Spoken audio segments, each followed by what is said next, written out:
go deep behind his leg. So this way he loses the ability to sprawl out. So I go 1, and now I want to lift up that arm, bring my head onto the inside, and I want to make sure I take that step behind. So this way he doesn't lose that position.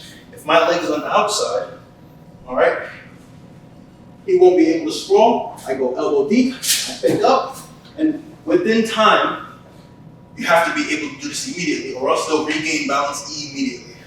So as soon as I get into this position, I take a step forward, and I take a step back with my left leg.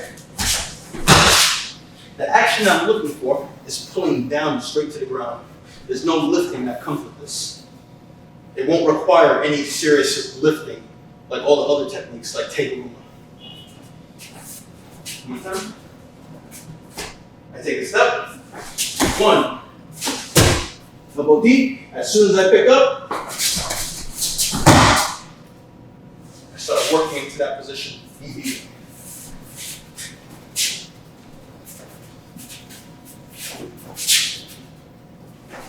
1. Elbow deep. My head is on the inside.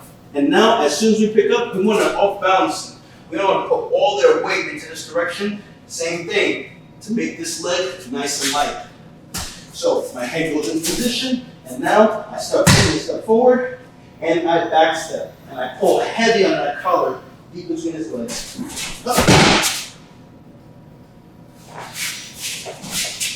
Now in full motion.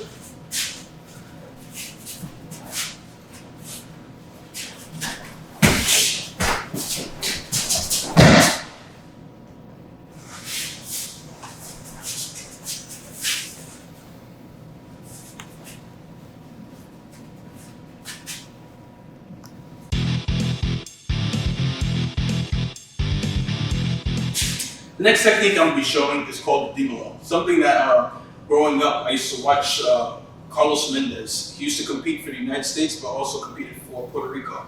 The technique was such a flashy, dynamic technique, but it was also one of those techniques that was fairly dangerous if the person didn't know where to put their body while they're up in the air. So what I'm going to be showing you is the technique from a very low standpoint. Something that won't be as dangerous, something that you can practice on crash pads, and something that will also allow you to be able to still develop confidence without being scared to throw another opponent, all right? So the technique itself, I'm gonna look to trap over his tricep, all right? And I wanna control the sleeve. So I'm controlling both sleeves when I do this. Now, when I do this, I wanna start drawing that leg forward. When I draw the leg forward, now I wanna start ducking my head to his stomach, and my arm is going to be wrapped around his leg. I want to also create that opportunity to take away that sprawling position. So I draw his leg forward, 1, and now when I do this, I'm going to start pulling his body onto mine. My arm goes deep around his weight, deep around his leg, and what I want to do is lean back. And when I lean back, I'm going to sit down.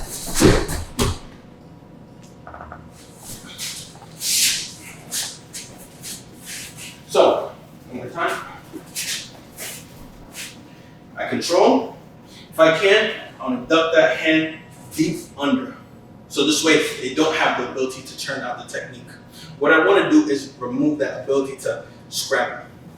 All right? So I pull him forward, and I create that step that's going to block. All right? So I lift up the arm.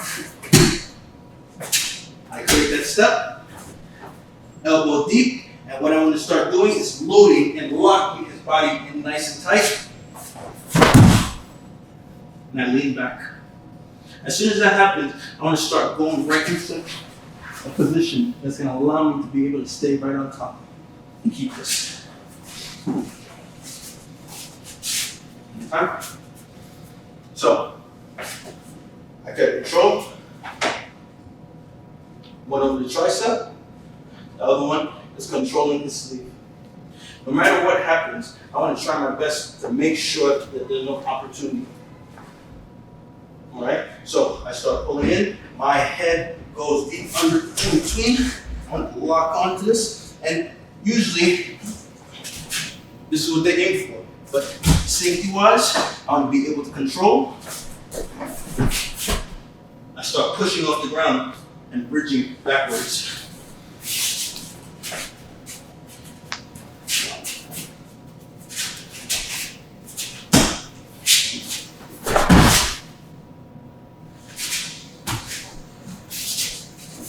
Now in full motion.